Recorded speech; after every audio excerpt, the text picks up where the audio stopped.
একটি চলন্ত ট্রেনের রেল লাইনের উপর গরু দাঁড়িয়ে রয়েছে। এই কথা বলেই তিন ডাইনি দ্রুত উড়ে এসে সেই গরুটাকে উড়িয়ে নিয়ে পাশের মাঠে ছেড়ে দেয়। এক জঙ্গলে তিন ডাইনি ছিল। তাদের নাম ছিল ভূতনি, পেতনি, শাকচুন্নি। তারা গোটা গ্রাম জঙ্গল উড়ে উড়ে ঘুরে বেড়াতো, কিন্তু কখনোই কারো কোনো ক্ষতি করত না। উল্টে তারা সকলের উপকার করত।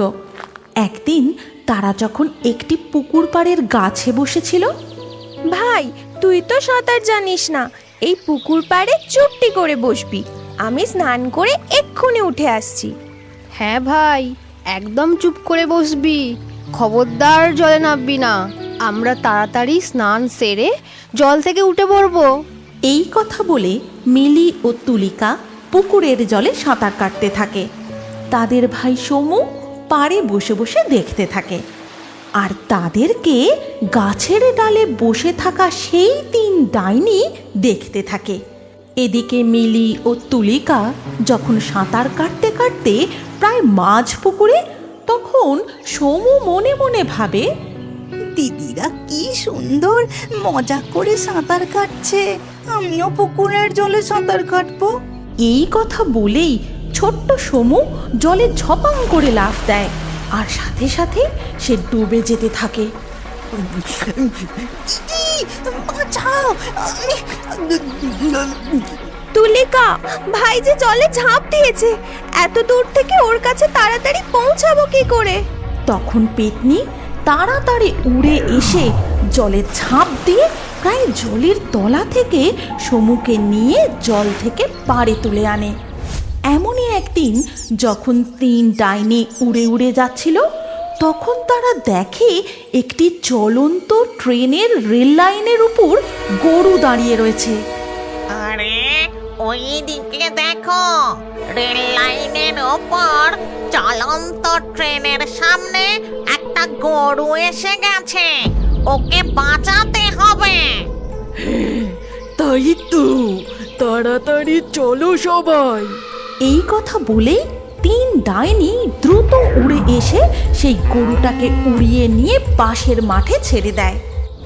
এইভাবে এদিক ওদিক উড়তে উড়তে ঘুরতে ঘুরতে তাদের দিন কাটতে থাকে। হঠাৎ একদিন প্রচণ্ড ঝড় ওঠে, আর সেই ঝড়ে গাছ থেকে একটা পাখির বাসা ভেঙে পড়ে যায়। আর তাই দেখে শাকচুন্নি বাসাটি তুলে আরেকটি গাছে বসিয়ে দেয়। এইভাবেই তাদের দিন কাটতে থাকে। আচ্ছা, অনেক দিন তো হলো আমরা এই গ্রামেই ঘুরে বেড়াচ্ছি, চল না ওই পাশের গ্রামটায় যাই। কিন্তু ওই পাশের গ্রাম সম্পর্কে আমরা তো কিছুই জানি না, যদি আমাদের সেখানে গিয়ে কোনো বিপদ হয়। আরে আমাদের আবার কিসের বিপদ? আমরা তো নিজেরাই মরে ভূত হয়ে গেছি, আমাদের দেখেই বরং সবার ভয় পাওয়া উচিত। এটা তুই একদম ঠিক কথা বলেছিস শাকচুন্নি, চল আমরা বরং ঘুরে আসি। এরপর তিন ডাইনি মিলে রাতের বেলায় পাশের গ্রামে ঘুরতে চলে যায়। আর সেই গ্রামটা ঘুরতে ঘুরতে তারা একটা শ্মশানে এসে পৌঁছায়। আরে এটা তো একটা শ্মশান মনে হচ্ছে, চলো আমরা গিয়ে ওই গাছের ডালটায় বসি। তখন সেই শ্মশানে এক তান্ত্রিক আগুন জ্বালিয়ে প্রেত সাধনা করছিল। ওম হ্রিম বিরিম নমঃ, ওম হ্রিম বিরিম নমঃ। মনে হচ্ছে আমি যেন কোন সৎ আত্মার গন্ধ পাচ্ছি। তবে তো বেশ ভালোই হবে, এই আত্মাকে বন্দি বানিয়ে আমি আমার প্রেত সাধনা সম্পূর্ণ করব, আমার উদ্দেশ্য সফল হবে। এই কথা বলেই তান্ত্রিক আরো জোরে জোরে মন্ত্র পড়তে থাকে, যজ্ঞের আগুনে ঘৃতাহুতি দিতে থাকে। দেখো, আমার এখানে ঠিক ভালো লাগছে না, চলো আমরা এখান থেকে চলে যাই। হ্যাঁ ঠিক বলেছিস, আমাদের এখান থেকে চলে যাওয়া উচিত। তোদের সবেতেই খালি ভয়। বলছি কিচ্ছু হবে না। তোদের যদি ভয় করে তোরা চলে যা, আমি এখানে আরেকটু বসি। তারপর ভূতনি পেতনি সেখান থেকে উড়ে গেলেও শাকচুন্নি বসেই থাকে। আর কিছুক্ষণ বসে থাকার পর যখন শাকচুন্নি সেখান থেকে উড়ে চলে যেতে যায়, তখনই সেই তান্ত্রিক, কোথায় যাবি শাকচুন্নি? আয় আয়, আমার এই বোতলে বন্দি হয়ে যা। এই কথা বলেই তান্ত্রিক বীর বীর করে মন্ত্র পড়তে থাকে। আর সেই মন্ত্রের শক্তিতে শাকচুন্নি বশীভূত হয়ে তান্ত্রিকের সামনে রাখা বোতলে বন্দি হয়ে যায়। আমার কি হলো? আমাকে ছেড়ে দে তান্ত্রিক। তুই আমাকে এভাবে কেন বন্দি করলি? আজ থেকে তুই আমার দাসী হয়ে থাকবি, আমার কথা মতো সমস্ত রকম কাজ করবি। ওদিকে তখন প্রায় ভোর হতে চলেছে, অথচ শাকচুন্নি তাদের কাছে ফিরে না আসায় দুই ডাইনি খুবই চিন্তিত হয়ে পড়ে। কি ব্যাপার বলতো? শাকচুন্নি এখনো এলো না কেন? ওখানে একলা বসে বসে ও কি করছে? সেটাই তো, শাকচুন্নি সেখানে কি করছে কে জানে। তাই তো বটে। ঠিক আছে, আমি গিয়ে দেখে আসছি। এই কথা বলে পেতনি সেখান থেকে উড়ে যায় সেই শ্মশানের দিকে। আর সেখানে পৌঁছে শাকচুন্নিকে ওই অবস্থায় দেখে, এ কি, শাকচুন্নিকে যে তান্ত্রিক বন্দি করে রেখেছে! আমায় শাকচুন্নিকে এক্ষুনি মুক্ত করতে হবে। এই কথা বলে সে তাড়াতাড়ি শাকচুন্নির বোতলের ঢাকনাটা খুলে দেয়। কিন্তু তাকে বোতলের ঢাকনা খুলতে তান্ত্রিক দেখে ফেলে। তোর এত বড় সাহস পেতনি! তুই আমার শিকারকে মুক্ত করে দিচ্ছিস? এই নে তবে। এই কথা বলেই তান্ত্রিক পেতনির গায়ে এমন এক মন্ত্রপুত জল ছুঁড়ে দেয়, তাতে পেতনি জ্বলে পুড়ে ছাই হয়ে সেখান থেকে অদৃশ্য হয়ে যায়। এই দেখে শাকচুন্নি কাঁদতে কাঁদতে তাড়াতাড়ি করে সেখান থেকে উড়ে ভূতনির কাছে চলে যায়। তারপর তাকে সমস্ত ঘটনা খুলে বলে। এ কি হলো? আমরা আমাদের এক সঙ্গীকে হারালাম, আর এখানে থাকা নিরাপদ নয়। চলো আমরা এখান থেকে নিজেদের গ্রামে ফিরে যাই। কিন্তু নিজেদের গ্রামের দিকে ফেরার পথে দিনের আলো ফুটে যেতে তারা আর গ্রামে পৌঁছতে পারে না।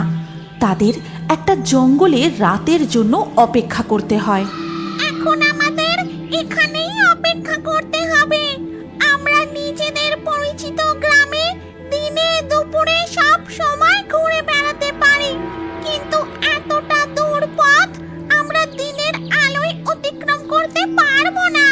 হ্যাঁ, চলো আমরা ততক্ষণ এই গভীর জঙ্গলটা একটু ঘুরে দেখি। এরপর দুই ডাইনি মিলে সেই গভীর অন্ধকার জঙ্গলে ঘুরে ঘুরে বেড়াতে থাকে। আর সেই সময় হঠাৎ তারা একটি মানুষের গলা শুনতে পায়।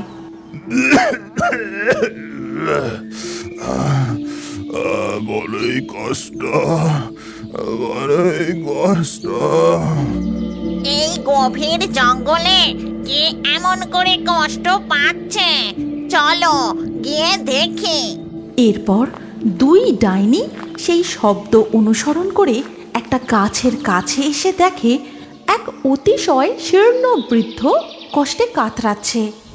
চলো আমরা গিয়ে ওই বৃদ্ধকে জিজ্ঞাসা করি ওর কি হয়েছে।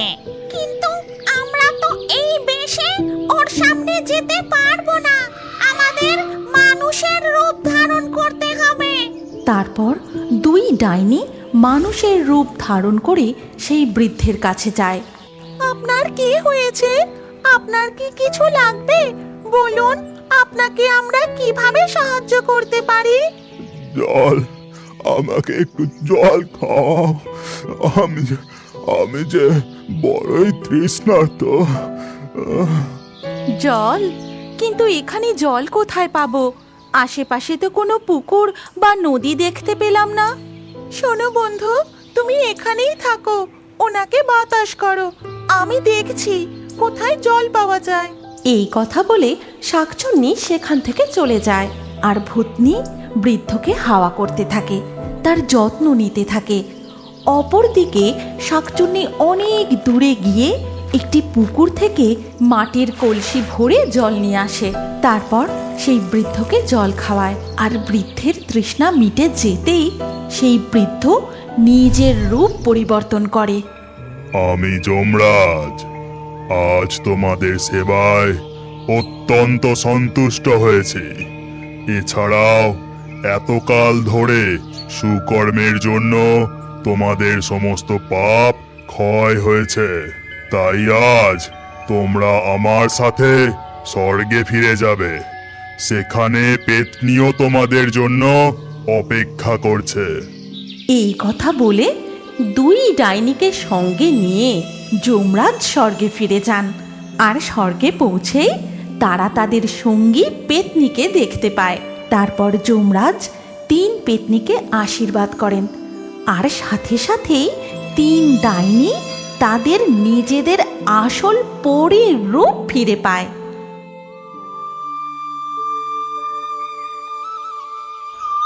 অনেক দিন আগেকার কথা, এক গ্রামে এক চম্পা নামে মেয়ে ছিল। সে জন্ম থেকেই অন্ধ, তাই সে না খেলতে পারত, না তার কোনো বন্ধু ছিল। এই কারণে সে খুব দুঃখী ছিল। একদিন, মা, আমার চোখগুলো কি কখনো ঠিক হবে না? মা, আমি কি তোমাদের দুজনকে কখনো দেখতে পাবো না? এই পৃথিবীটাকেও কখনো দেখতে পাবো না? না বাবু, এরকম বলে না। তোর বাবা তো শহরের বড় ডাক্তারকে দেখিয়েছে। ব্যাস একবার তোর জন্য চোখ পাওয়া যাক, তারপর তুইও পৃথিবী দেখবি বাবু। তোর বাবা তো আজও শহরেই গেছে ডাক্তারের সাথে দেখা করতে। ঠিক সেই সময় চম্পার বাবা দেবী প্রসাদ বাড়িতে আসেন। আরে চম্পার মা, কোথায় তুমি? আরে শোন মা, আজকে আমি খুব খুশি রে, মনে হচ্ছে গোটা পৃথিবীটাকে মাথায় তুলে নেব। আরে কি এমন হয়েছে যে তুমি এত খুশি হচ্ছ? আরে কি হলো? আরে ভগবান আমাদের কথা শুনেছে গো, আমাদের কালকেই শহরে যেতে হবে। শোনো ডাক্তার বাবু, চোখের খোঁজ পেয়েছে, এবার আমার চম্পাও দুনিয়াটা দেখতে পাবে। কি সত্যি বাবা? আমি তোমাকে এই পৃথিবীটাকে দেখতে পাবো? আমার তো বিশ্বাসই হচ্ছে না। পরের দিন সকালে তারা 3 জন মিলে শহরে যায় এবং চম্পার অপারেশনও হয়ে যায়। চম্পা, তোমার চোখের অপারেশন সফল হয়েছে। ব্যাস কিছুদিনের মধ্যেই তোমার চোখের পট্টি খুলে যাবে, তখন তুমিও পৃথিবী দেখতে পাবে। আচ্ছা মা, তুমি সবার প্রথমে কাকে দেখতে চাও? আমি সবার আগে নিজের বাবাকেই দেখতে চাইবো ডাক্তার বাবু। চম্পা খুব ধীরে ধীরে নিজের চোখ খোলে, কিন্তু চোখ খোলার সাথে সাথে সে এক পেতনিকে দেখতে পায়। তাকে দেখে চম্পা ভয় পায় আর চিৎকার করে ওঠে। সে তার নিজের চোখ বন্ধ করে নেয়। সেই পেতনিও উধাও হয়ে যায়। এই ভয়ঙ্কর চেহারা, কে এটা? আমি তো তোর বাবা রে মা, তুই আবার কাকে দেখলি? কিছু না বাবা, আমার কোনো ভুল ধারণা হবে। হসপিটাল থেকে বাড়ি ফেরার পরেও চম্পা বারবার সেই পেতনিকে চোখের সামনে দেখতে পেত। এর ফলে সে সবসময় খুব ভয়ে থাকত, কিন্তু চম্পা কাউকে কিচ্ছু বলেনি। চম্পার অবস্থা দেখে তার বাবা মা খুব চিন্তিত হয়ে পড়েন, তাই তারা এক তান্ত্রিককে ডাকেন। আমি থাকতে কোনো ভূত প্রেত এখানে আসতে পারবে না। সবাই তো আমাকে ভয় পেয়ে দৌড়ে পালায়, আর কেউ কেউ তো আমার সামনে প্রাণের ভিক্ষাও করে। বাবা, আপনি আপনার প্রশংসা করা বন্ধ করুন আর আমাদের সমস্যার কোনো একটা সমাধান করুন। তাড়াতাড়ি দেখুন আর বলুন আমার মেয়েটা এরকম ভয় পেয়ে কেন থাকে। হ্যাঁ হ্যাঁ, অবশ্যই মা। এরপর তান্ত্রিক ধ্যানে বসে দেখার চেষ্টা করে যে সমস্যাটা কোথায়, কিন্তু কিছুক্ষণ সে ধ্যানে বসার পরে নিজেই ভয় পেয়ে যায়। আরে মা, এ তো আমার কোনো পেতনি ছায়া মনে হচ্ছে। এই পেতনি তো খুব ভয়ঙ্কর, আমি কিছুই করতে পারবো না এর। আর কিছুক্ষণ যদি থাকি তাহলে ও আমাকেই মেরে দেবে। এই কথা বলে তান্ত্রিক তাড়াতাড়ি সেখান থেকে চলে যায়। সেই রাতে যখন চম্পা নিজের ঘরে শুয়েছিল তখন সেই পেতনি সেখানে উপস্থিত হয় এবং চম্পাকে ডাকতে থাকে। শব্দ শুনে চম্পা ঘুম থেকে উঠে পড়ে এবং পেতনিকে নিজের সামনে দেখে ভয় পেয়ে যায়। কে তুমি? তুমি হাসপাতাল থেকে আমার পেছনে কেন পড়ে আছো? তুমি আমার থেকে কি চাও? আমি সব জায়গায় যাব। তুই আমার চোখগুলো ফেরত দিয়ে দে। তোমার চোখ? কিন্তু এই চোখগুলো তো আমাকে ডাক্তারবাবু লাগিয়ে দিয়েছে। হ্যাঁ, এটা আমারই চোখ ছিল, কিন্তু আমি তো এখন নিজেই বেঁচে নেই। তুমি আমাকে সাহায্য করো। আমি তোমাকে কি সাহায্য করতে পারি? আর তুমি এরকম কিভাবে হলে? একদিন বিকেলে বাড়ি ফেরার সময় দুটো গুন্ডা আমাকে ভারী জিনিস দিয়ে মেরে খুব জখম করে দিল আর আমাকে মৃত ভেবে পালিয়ে গেল। কিন্তু তখনও আমি জীবিত ছিলাম। কিছু ভালো লোক আমাকে হাসপাতাল নিয়ে গেল আর চিকিৎসার সময় আমার মৃত্যু হয়ে গেল। আর তারপর ডাক্তারবাবু আমার চোখগুলো তোমাকে দিয়ে দিল। কিন্তু আমার ওই দুটো গুন্ডার থেকে বদলা নেবার জন্য আর সত্যিটা জানার জন্য তোমার সাহায্য চাই। তোমার সাথে তো খুবই খারাপ হয়েছে। আমি তোমাকে সাহায্য নিশ্চয়ই করব। বলো, তুমি আমার থেকে কি চাও? আমি তোমার শরীরটা চাই। পেতনি চম্পার শরীরের মধ্যে ঢুকে যায় এবং চম্পার শরীরের সাথে সে নিজে উড়ে যায়, গিয়ে রামু নামে এক গুন্ডার দরজার বাইরে দাঁড়ায় এবং দরজায় ধাক্কা দিয়ে রামুকে ডাকতে থাকে। রামু, ও রামু, বাইরে এসো। ও রামু, তাড়াতাড়ি দরজা খোলো। মেয়ের গলা শুনে রামু তাড়াতাড়ি বাইরে আসে এবং বাইরে এসে মেয়েটিকে দেখে খুশি হয়ে যায়। একা মেয়ে এসছে রামু, তাও আবার তোর ঘরে এসেছে, মজা এসে যাবে। এবার এরকম ভাবেই দেখতে থাকবে নাকি বাড়ির ভেতরেও ডাকবে? হ্যাঁ হ্যাঁ, নিশ্চয় নিশ্চয়, ভেতরে এসো, ভেতরে এসো। ঘরের ভেতরে ঢোকা মাত্রই সেই পেতনি শরীর ছেড়ে বেরিয়ে আসে। এটা দেখে রামু ভয় পেয়ে যায়। এভাবে রূপালী, তুমি বেঁচে কি করে উঠলে? ঠিক ধরেছ, আমি রূপালী। চল এবার তাড়াতাড়ি বল যে তুই আর তোর তোতলা বন্ধু মঙ্গু মিলে আমাকে কেন মেরে ফেললি? তুই তো আমাকে ঠিক করে চিনতিস না। এটা তো তোমায় মঙ্গুই বলতে পারবে। আমি তো ওইটাই করি যেটা মঙ্গু আমাকে করতে বলে। এটা শুনে পেতনি প্রচণ্ড রেগে যায় এবং আবারও চম্পার শরীরের মধ্যে ঢুকে যায় এবং গলা টিপে রামুকে মেরে ফেলে। একজন তো মরলো, এবার আরেকজনের পালা।